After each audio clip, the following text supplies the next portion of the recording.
وہی ہے، پہلے طاغوت کا انکار کرو پھر اللہ پر ایمان لاؤ، تب ایمان معتبر ہے۔ طاغوت کسے کہتے ہیں؟ طغا سے بنا ہے، طغا طغیانی، دریا اپنے حدود کے اندر بہ رہا ہے، لیکن اب یہ کہ اس کی پانی ادھر چھلک گیا ہے، اپنے حدود سے کناروں سے نکل گیا، اسے کیا کہتے ہیں؟ طغیانی، طغیانی آئی ہوئی ہے، طغیانی۔ تو انسان کا اور جنوں کا مقام کیا ہے؟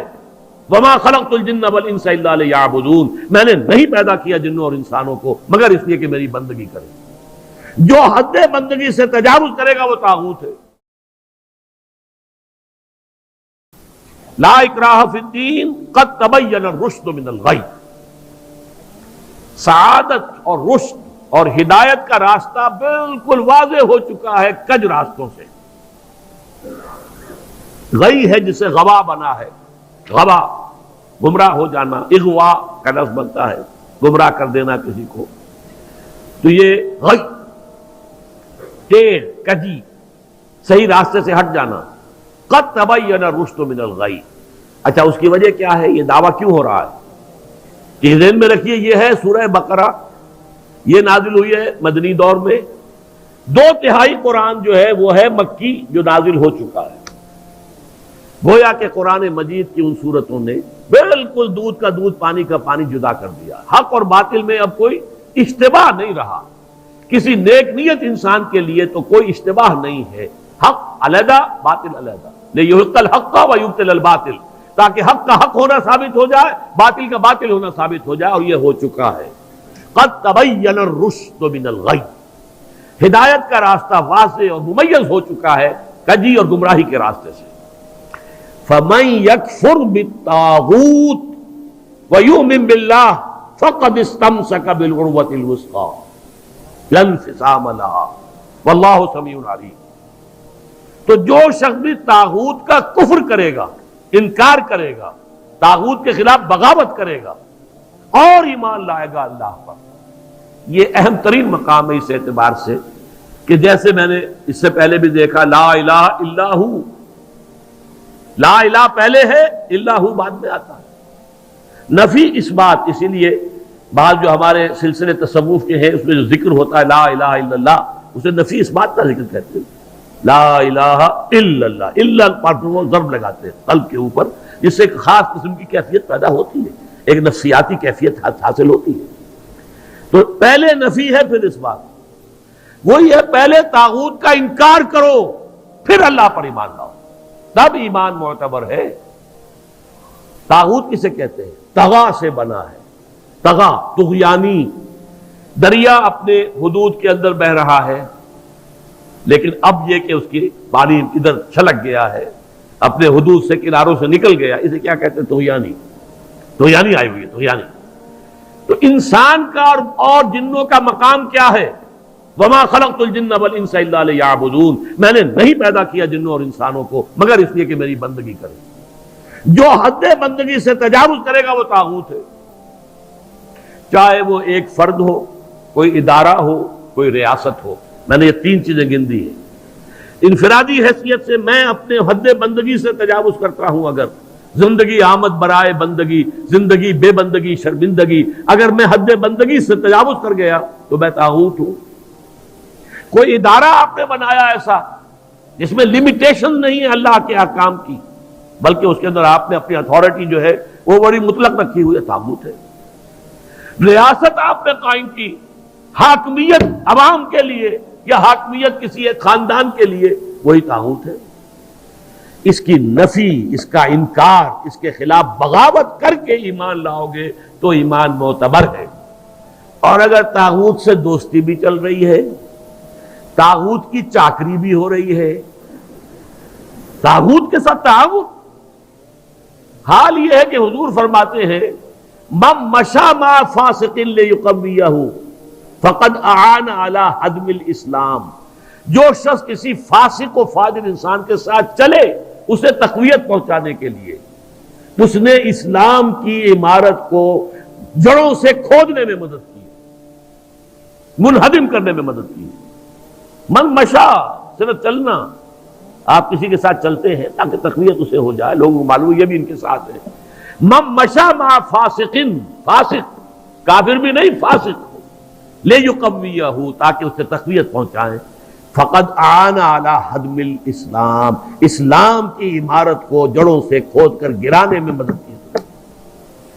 ایک اور حدیث میں آیا اذا مدح الفاسق، جب کسی فاسق کی مدح کی جاتی ہے، غضب اللہ تعالی واہتز لہ العرش، اللہ تعالیٰ انتہائی غضبناک ہوتے ہیں اس درجے کہ عرش کانپنے لگتا ہے، تھرا اٹھتا ہے عرش، اتنا غضب آتا ہے اللہ تعالیٰ کہ ایک شخص میرا باغی ہے، میرا فاسق ہے، فاجر ہے، اور اس کی مدح کی جا رہی ہے۔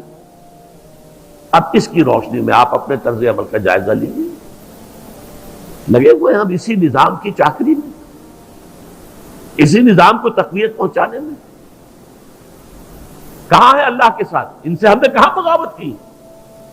الآن جیسے کہ مجھے واقعہ یاد آ گیا حضور کا، کہ حضور اور حضرت عمر ساتھ ساتھ چل رہے ہیں، کوئی چہل قدمی ہے یا کچھ اور معاملہ ہے، حضور پوچھتے عمر تمہیں مجھ سے کتنی محبت ہے؟ عرض کیا کہ حضور آپ مجھے دنیا کے ہر انسان سے زیادہ محبوب ہیں۔ اب آپ آنکھوں میں آنکھیں ڈال کر پوچھتے ہیں اور اپنی جان سے؟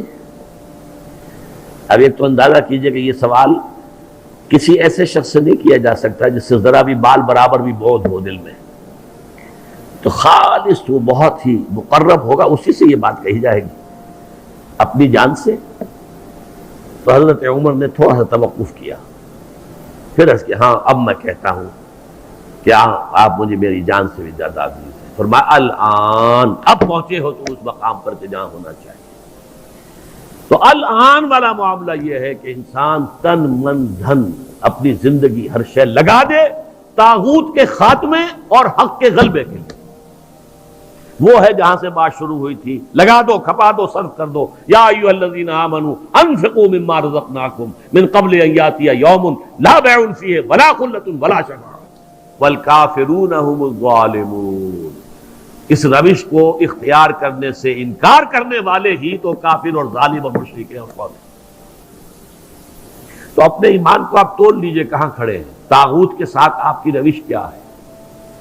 بہرحال من یکفر بالطاغوت ویؤمن باللہ فقد استمسک بالعروۃ الوثقی، جس نے کہ طاغوت کا کفر کیا، طاغوت سے بغاوت کی اور اللہ پر ایمان لایا، اس نے مضبوط کنڈے کو پکڑ لیا ہے۔ یہ جو نقشہ ہے یہاں پر، اس کو ایک تمثیل سے سمجھ لیجئے۔ سمندری جہاز پہ فرض کیجئے کچھ شخص عرشے پر کھڑا ہوا ہے، کوئی ہچکولا ایسا آیا کہ گر گیا سمندر میں، اور آپ کو معلوم ہے کہ اس کے ساتھ کنڈے لگے ہوتے ہیں۔ اگر کوئی کنڈا اس کے ہاتھ میں آ جائے، فرض کیجئے تیرنا ویرنا نہیں جانتا غریب، کنڈا ہاتھ میں اگر آ گیا تو وہ کنڈا کبھی نہیں چھوڑے گا وہ، اس لیے کہ اس کنڈے کے ساتھ اس کی جان وابستہ ہے۔ بلکہ میں کہا کرتا ہوں کہ اگر کوئی شارک مچھلی آ کر اس کی ٹانگ کاٹ کے لے جائے تو وہ کہے گا جائے، لیکن یہ کہ میں اس کنڈے کو نہیں چھوڑوں گا، اس لیے کہ یہ کنڈا ہے کہ جس کے ساتھ میری اب جان وابستہ ہے۔ اسی طریقے سے گویا کہ انسان اپنی حفاظت اور تحفظ کے لیے وَمَن يَكْفُرْ بِالطَّاغُوتِ وَيُؤْمِن بِاللَّهِ فَقَدِ اسْتَمْسَكَ بِالْعُرْوَةِ الْوُثْقَىٰ، اس کا ہاتھ اس مضبوط کنڈے پر آ گیا کہ جس کے بعد اب اس کی گمراہی نہیں ہے۔ لَا انفصام لَهَا، جیسے کنڈا مضبوط ہے، وہ اپنی جگہ سے نکلنے والا نہیں ہے، وہ ہٹنے والا نہیں ہے، جگہ چھوڑنے والا نہیں ہے، ٹوٹنے والا نہیں ہے۔ لَا انفصام لَهَا، ایسا کنڈا اس پر اس کا ہاتھ آ گیا ہے۔ واللہ سمیع علیم، اللہ تعالیٰ سب کچھ سننے والا، سب کچھ جاننے والا ہے۔ یہ سمیع علیم تنوین کے ساتھ یہ صفات ہے۔ السمیع ہوتا تو اللہ کا نام ہو جاتا، العلیم ہوتا تو اللہ کا نام ہو جاتا۔ اللہ ولی الذین آمنوا یخرجہم من الظلمات الی النور۔ دیکھیے ترک موالات کی میں نے بات کی تھی نا، اب یہاں ولایت آ گئی۔ اللہ ولی ہے، پشت پناہ ہے، مددگار ہے، محافظ ہے، حمایتی ہے اہل ایمان کا۔ یعنی یہ جو کشاکش ہوگی اب حق و باطل کے مابین، طاغوت کے خلاف تمہیں جہاد کرنا ہے، کفر کرنا ہے، احقاق حق ابطال باطل کی جدوجہد کرنی ہے، تو تمہیں کسی کا سہارا درکار ہے، اللہ کا سہارا، اللہ کی مدد۔ جیسے حضور سے بھی کہا گیا وَاصْبِرْ وَمَا صَبْرُكَ إِلَّا بِاللَّهِ، اے نبی صبر کیجئے اور آپ کا صبر تو اللہ ہی کے سہارے پر قائم ہے۔ قوت تو آپ کو اللہ سے ملتی ہے. مسلمانوں سے کہا گیا وَاسْتَعِينُوا بِالصَّبْرِ وَالصَّلَاةِ، مدد حاصل کرو صبر سے بھی اور نماز سے بھی. تو اسی طرح فرمایا اللہ کی مدد شامل حال رہے گی. اللہ ولی الذین آمنوا، اللہ ولی ہے اہل ایمان کا. اور یہ رشتہ جو ہے موالات باہمی یا جسے ولایت باہمی کہتے ہیں. یہاں بھی ذرا سمجھ لیجئے، دو لفظ ہیں ہمارے ہاں، لوگ اس کو ایک دوسرے میں کنفیوز کر دیتے ہیں. ایک ولایت ہے، ولایت واو کے زبر کے ساتھ، یہ والی سے بنا ہے، والی، والی دمشق یعنی حاکم دمشق. تو ولایت کہتے ہیں حکومت کو. اور ولی سے بنا ولایت، ولایت باہمی. جیسے اللہ یہاں دوست ہے اہل ایمان کا، اہل ایمان دوست ہیں اللہ کے. الا ان اولیاء اللہ لا خوف علیہم ولا هم يحزنون الذین آمنوا وكانوا يتقون لهم البشرى فی الحیات الدنیا والآخرہ. آگاہ ہو جاؤ کہ اللہ کے دوست جو ہیں یعنی اہل ایمان، ان کے لیے نہ خوف ہے اور نہ کوئی حزن ہے. اور یہ کون ہے؟ یہ ولی کوئی علیحدہ نوع نہیں ہے، کوئی سپیشیز علیحدہ نہیں، انسانوں ہی میں سے ہوتے ہیں. ان کے سروں پر کوئی سینگ نہیں ہوتے، عام انسان ہوتے ہیں.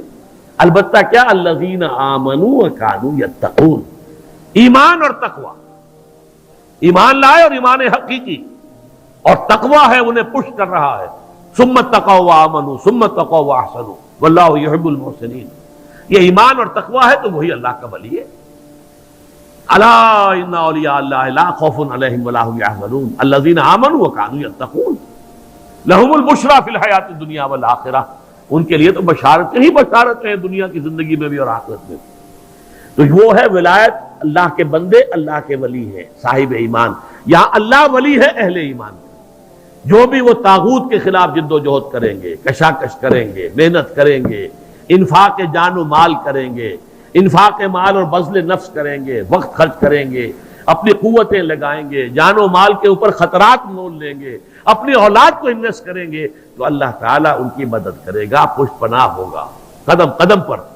اللہ ولی الذین آمنوا یخرجہم من الظلمات الی النور، اور وہ انہیں نکالتا رہتا ہے اندھیروں سے روشنی کی طرف.